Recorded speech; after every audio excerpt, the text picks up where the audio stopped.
ఓం శ్రీ గురుభ్యో నమ. ఓం శ్రీ మాత్రే నమ. దేవగురువైన బృహస్పతి జూన్ 2వ తారీఖు రాత్రి 1:50 తన సొంత నక్షత్రమైన పునరసు నక్షత్రంలో ఉచ్చస్థానమైన కర్కాటక రాశిలోకి ప్రవేశం జరుగుతుంది. జూలై 17 వరకు కూడా కర్కాటక రాశిలో ఉండటం, జూలై 17వ తారీఖు నుంచి మళ్ళీ దేవగురువైన బృహస్పతి రవితోటి కంజంక్షన్ అయి అస్తమయం జరుగుతుంది. అంటే జూలై 17వ తారీఖున రాత్రి 7:17 వరకు కూడా అస్తమయం లేకుండా గురువు తన సొంత నక్షత్రమైన కర్కాటక రాశిలో ఉండటం వల్ల మేషాది ద్వాదశ రాశుల వాళ్ళకి ఎలాంటి ఫలితాలు జరగబోతున్నాయి అంటే 46 రోజుల పాటు. మళ్ళీ జూలై 17వ తారీఖున కర్కాటక రాశిలోనే గురువు ఉంటాడు, కానీ రవి గురువు యొక్క కంజంక్షన్ వల్ల కూడా ఫలితాలు మారిపోయే అవకాశం ఉంటుంది. అంటే ఈ 46 రోజుల పాటు ఏ విధంగా ఉండబోతుంది మేషాది ద్వాదశ రాశుల వాళ్ళకి? గురువు ధనకారకుడు, సంతానకారకుడు, యశస్కారకుడు, కీర్తి, విద్య, ఉద్యోగము, గౌరవ మర్యాదలు, అలానే ప్రతి విషయంలో కూడా మనం గురుబలం కావాలనుకుంటాం. మనం వివాహాది సంబంధాల విషయాల్లో కానీ గోచారరీత్యా అంటే గురుబలం అనేది బాగా ఉంటే మనకు అన్ని పనులన్నీ కూడా సర్వత్రా విజయం లభించే అవకాశం ఎక్కువ ఉంటుంది. అందులో ధనకారకుడు, అలానే జ్యోతిష్శాస్త్ర ప్రకారంగా ద్వితీయ భావకారకుడు అవుతాడు. అంటే ధన, వాక్కు, కుటుంబానికి సంబంధించిన కారకుడు గురువు. అలానే పంచమ భావాధిపతి కూడా గురువే. భాగ్య లాభాధిపతులు, భావానికి కూడా అధిపతులు కూడా గురువే అవుతాడు ఇక్కడ. అందువల్ల జన్మజాతక ప్రకారంగా మనం గురువు ఎలా ఉన్నాడో చూడాలి. అలానే గోచారరీత్యా కూడా గురువు ఎలా ఉన్నాడు, గురువు యొక్క ఫలితాలు ఏమవుతున్నాయి, ఎలా ఉండబోతున్నాయి, ఇవన్నీ కూడా మనం చెప్పేవన్నీ కూడా గోచారరీత్యా చెప్పబడే ఫలితాలు. గోచారరీత్యా చెప్పబడే ఫలితాల్లో గురువు ఏ విధంగా ఉన్నాడో ఒక్కసారి మనం పరిశీలన చేద్దాం. మకర రాశి వారికి వ్యయాధిపతి, తృతీయాధిపతి అయిన గురువు సప్తమ స్థానంలో ఉంటాడు. ఎక్కడైతే సప్తమ స్థానంలో ఉంటారో శుభ కార్యక్రమాలు నిర్వహణ చేసుకుంటారు, శుభ కార్యక్రమాలు ఆర్గనైజేషన్ చేస్తారు. భార్యాభర్తల మధ్యలో గతంలో ఏదైతే చిక్కులు, గొడవలు, తగాదులు ఉన్నాయో అవన్నీ కూడా పోతాయి. భార్యాభర్తలు ఇద్దరు కూడా ఒక సఖ్యతగా దాంపత్య జీవితాన్ని అనుభవించే అవకాశం ఉంటుంది. అంటే మ్యూచువల్ అండర్స్టాండింగ్, బాండింగ్ బాగా పెరుగుతుంది, డిస్ప్యూట్స్ తగ్గుతాయని అర్థం. అంటే వైఫ్ అండ్ హస్బెండ్ రిలేషన్ విషయంలో చాలా అనుకూలంగా ఉంటుందని అర్థం. అలానే వివాహ శుభ కార్యక్రమాలు జరుగుతాయి. అలానే ప్రేమించిన యువకులకు పెద్దలు ఒప్పించి వివాహం చేసుకుంటారు. శుభ కార్యక్రమ నిర్వహణ, పొలాలు, ఇళ్ళు ఇలాంటివి కొనుగోలు చేస్తారు. గృహ ఉపకరణ వస్తువులు కొనుగోలు చేస్తారు. అలానే వృత్తి వ్యాపారాల యందు ధనధాన్య ప్రాప్తి, నూతన వ్యాపారాలు విస్తరణ జరుగుతుంటుంది. అంటే ఒక చోట నుంచి ఇంకో చోటకి పెట్టుకుంటారు. ప్రతి విషయంలో కూడా విజయం మీద అన్నట్టుగా ఉంటుంది. మీ మాట అనేది గెలిచే అవకాశాలు ఎక్కువ ఉంటుంది. భార్యాభర్తల మధ్యలో ఆరోగ్యము, ఆనందము, విదేశాలకు వెళ్ళటం, పుణ్యక్షేత్రాల యొక్క దర్శనాలు, భూములు, గృహాలు, వాహనాలు కొనుగోలు చేసే అవకాశాలు ఎక్కువగా ఉంటాయి. అంటే వైవాహిక జీవితంలో కూడా ఇబ్బందులు తొలగిపోవటం, భాగస్వామ్య వ్యాపార పరంగా అధిక లాభాలు కలగటం, కొత్త ప్రణాళికలు అమలు చేయటము, అలానే తొందరపాటు నిర్ణయాలు అయితే తీసుకోవద్దు, అందరినీ అడిగి వెళ్ళండి. విద్యార్థులకు కూడా మంచి కాలం అని చెప్పుకోవచ్చు. నేను కొన్ని పరిహారాలు చెప్పబోతున్నా, ఆ పరిహారాలు మీరు పాటించి ముందుకు వెళ్ళండి. మన జాతకంలో ఎప్పుడైనా సరే 2 ఉంటాయి. ఒకటి బర్త్ చార్టు, రెండోది గోచారం.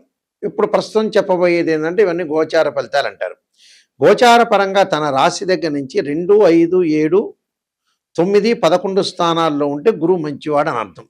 ఇది గోచారం, గుర్తుపెట్టుకోవాలి. అంటే this is the translate system. Birth chart అలా కాదు. మన బర్త్ చార్ట్లో మన జన్మజాతకాన్ని తీసుకుని మ్యాథమెటికల్ క్యాలిక్యులేషన్ వేసి బర్త్ చార్ట్లో 6, 8, 12 స్థానాల్లో గురువు ఉండకూడదు. అంటే 6వ స్థానం, 8వ స్థానం, 12వ స్థానంలో గురువు ఉంటే డబ్బు పరంగా ఆర్థిక సంబంధాల విషయంలో కొంత ఇబ్బందులు కలిగే అవకాశాలు బాగా ఎక్కువ ఉంటాయి. అంటే డెవలప్మెంట్ ఉండదు అని అర్థం. గురువు రాహుతో కానీ, కేతువుతో కానీ, శనితో కానీ కలిసి ఉండకూడదు. గురువు ఆరుద్ర, స్వాతి, శతభిషము, అలానే అశ్వని, మఖ, మూల నక్షత్రంలో కానీ, పుష్యమి, అనురాధ, ఉత్తరాభాద్ర నక్షత్రంలో కలిసి ఉండకూడదు. అంటే రాహుతో కానీ, కేతువుతో కానీ, శనితో కానీ కంజంక్షన్ కాకూడదు. 6, 8, 12 స్థానాల్లో జన్మజాతక రీత్యా ఉండకూడదు. గోచారరీత్యా మళ్ళీ విధానం వేరు, దాని కండిషన్ వేరు. గోచారరీత్యా తన రాశి నుంచి 2, 5, 7, 9, 11 స్థానాల్లో ఉంటే గురువు మంచివాడని అర్థం. ఇక్కడ గురుబలం అనేది మనం తక్కువ ఉంటే ఏం చేయాలి? గురువుకి అధిదేవత, అధిష్టాన దేవత, అంతరిక్ష దేవతలు కొంతమంది ఉంటారు. అంటే అక్కడ అంతరిక్ష దేవత అయిన తారామహాదేవి యొక్క స్తోత్రాన్ని పారాయణం చేయాలి. అలానే ఇంద్రాణిని అంటే ఇంద్రుణ్ణి పూజ చేయాలి. ఇంద్రాణిని యొక్క స్తోత్ర పారాయణం చేయాలి. అమ్మవారి యొక్క ఆరాధన, దత్తాత్రేయ స్వామి యొక్క కవచము, దత్త పారాయణం చేసుకోవాలి. అంటే సంతాన కారకుడు, సంతానం లేని వాళ్ళు కొంతమంది ఉంటారు. సంతాన కారకుడు గురువే. సంతానపరంగా దోషం కలిగిందనుకోండి, సంతాన గోపాలకృష్ణ మంత్రాన్ని చదువుకోవటం, దత్తాత్రేయ స్వామి యొక్క కవచము, దత్త పారాయణము, బృహస్పతి పాశుపతాశ్రుద్రాభిషేకం చేసుకోవటం, అలానే బృహస్పతి హోమము, శనగలు దానం చేయటం, ఆ శనగలకు సంబంధించిన ఎల్లో పసుపు కలరు క్లాత్ని దానం చేయటం, అంటే పసుపు రంగు కలిగిన వస్త్రాన్ని దానం చేయాలి, శనగలు దానం చేయాలి. శనగలతో చేసిన వంటకాన్ని దేవాలయంలో ప్రధాన అర్చకులకు ఇచ్చి గురువారం రోజున చక్కగా భక్తులకు వితరణ చేయమని చెప్పాలి. గురువుని పూజ చేయాలి. దత్తాత్రేయ స్వామి కవచాన్ని, దత్తపారాయణాన్ని చదువుకోవాలి. అలానే దేవానాంచ ఋషీనాంచ గురుకాంచన సన్నిభం బుద్ధిమతం త్రిలోకేశం తమ నమామిం బృహస్పతిం అనే మంత్రాన్ని కూడా చదువుకోవటం చాలా మంచిది. అంటే ఇవన్నీ కూడా చేస్తే సంతానము, అలానే యశస్సు, కీర్తి, ధనలాభం, ఆర్థిక సంబంధాలు, గౌరవ మర్యాదలు, అలానే విద్య యందు అనుకూలంగా కూడా ఉంటుంది. అంటే విద్యార్థులకు కూడా గురువు యొక్క బలం అనేది ఉండాలి. విద్యార్థులకు కూడా బలం ఉండాలంటే గురువు యొక్క ఆరాధన చేయాలి. అలానే దక్షిణామూర్తి స్తోత్రాన్ని పాలన చేయాలి. చేయటం వల్ల మనకు మంచి ఫలితాలు జరిగే అవకాశాలు ఖచ్చితంగా ఉంటాయి.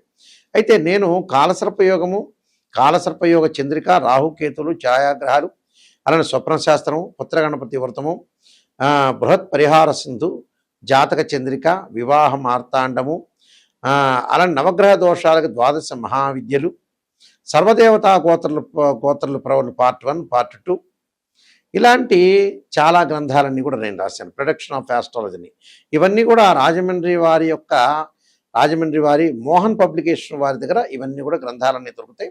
ఈ గ్రంథాలు కావాల్సిన వాళ్ళు కూడా నన్ను సంప్రదించవచ్చు. అలానే ఎప్పుడైనా సరే జాతకాన్ని చూపించుకునేటప్పుడు ఎవరైనా సరే, మమ్మల్నే కాదు ఎవరిని మీరు ఆస్ట్రాలజర్ని అప్రోచ్ అయినా ఫస్ట్ నెగిటివ్ తెలుసుకోవాలి. పాజిటివ్ తెలుసుకోవటం కాదు, పాజిటివ్ మీకే తెలుసు, మా దగ్గర అవసరం లేదు. నిజం చెప్పాలంటే మమ్మల్ని అప్రోచ్ అవ్వాల్సిన అవసరం లేదు. ఇన్ ఫ్యూచర్లో ఏదైనా ప్రాబ్లం జరుగుతుందా, లేదా గతంలో మళ్ళీ రిపీట్ అవుతాయి ఆ ప్రాబ్లమ్స్, ప్రజెంట్ ఇప్పుడున్నది రేపు ఉండదు, రేపు ఉన్నది ఎల్లుండి ఉండదు. జాతకాన్ని కరెక్ట్గా అనాలిసిస్ చేసుకోవాలి. 16 లగ్న కుండలు ఉంటాయి, డివిజనబుల్ చార్ట్స్. ఒక అబ్బాయికి వివాహం కాలేదు అని అంటే, అమ్మాయికి వివాహం, అబ్బాయి వివాహం కాలేదంటే రాశిచక్రము, నవాంశము, భావచక్రం, దశలు, అంతర్దశలు. వృత్తిపరంగా, ప్రొఫెషనల్ అనుకూలంగా లేదా రాశిచక్రము, దశమాంశ చక్రము, భావచక్రం, దశలు, అంతర్దశలు. సంతానం కలగట్లేదా రాశిచక్రము, సప్తమాంశము, భావచక్రము, దశలు, అంతర్దశలు. ఇలాంటి మ్యాథమెటికల్ క్యాలిక్యులేషన్ చేయాలి. కొన్ని సందర్భాల్లో గురువు మకర రాశిలో ప్రతి వాళ్ళకి కూడా ఎవరికైనా సరే జ్యోతిష్ శాస్త్రం ప్రకారంగా గురువు 5 డిగ్రీల వరకు నీచ్ అంటారు మకర రాశిలో. అనే 5 డిగ్రీల తర్వాత పరమనీచ్ అంటారు. అంటే అక్కడ నీచ స్థానంలో ఉందే, ఉచ్చ స్థానంలో ఉందో చూసుకోవాలి. ప్రజెంట్ ఇప్పుడు కర్కాటక రాశిలో గోచారరీత్యా ఎవరికైనా సరే ఇప్పుడు పుట్టిన వాళ్ళకి కానీ, గోచారరీత్యా కానీ, భర్త చార్ట్ ప్రకారంగా కానీ గురువు కర్కాటక రాశిలో ఉచ్చ స్థానంలో ఉన్నాడు. పునర్వసు నక్షత్రంలో ఉండటం చాలా మంచిది. అయితే అందరికీ మంచిది కాదు, అందరికీ చెడ్డది కాదు. కొంతమందికి మంచిది, కొంతమందికి చెడు ఫలితాలు, కొంతమంది మిశ్రమైన ఫలితాలు వస్తాయి. కాబట్టి ఇక్కడ గురుబలం అనేది ఉందా లేదా అని చూసుకోవాలి. చూసుకొని మీరు ముందుకు వెళ్ళాలి. అలానే 16 లగ్న కుండలు అనాలిసిస్ చేసి జీవితం అనేది ఎలా ఉందో నిజాన్ని తెలుసుకోవాలి. నిజాన్ని తెలుసుకోలేదనుకోండి, మనం అసత్య ధోరణిలో ఉన్నట్టే, మనల్ని మనం మోసం చేసుకున్న వాళ్ళం అవుతాం. ఓపెన్గా చెప్పాలంటే ఆస్ట్రాలజర్ చెప్తారు, పొగడండి అంటే 10 నిమిషాలు ఎవడైనా పొగుడతాడు, పక్కనోడు పొగుడతాడు, ఇంకోటి పొగుడతాడు. పొగట్టం కాదు, పొగిడేటట్టు అయితే ఆస్ట్రాలజీ చెప్పించుకోకూడదు. నిజం చెప్పాలంటే మొహమాటం లేదు ఇందులో. నిజాన్ని తెలుసుకొని నాయకంటి మల్లికార్జున శర్మ గారి దగ్గర నేను బాగుపడాలనే వ్యక్తులు మాత్రమే మాకు ఫోన్ చేయండి. మా వెబ్సైట్ www.nayakanti.com, nayakanti.in.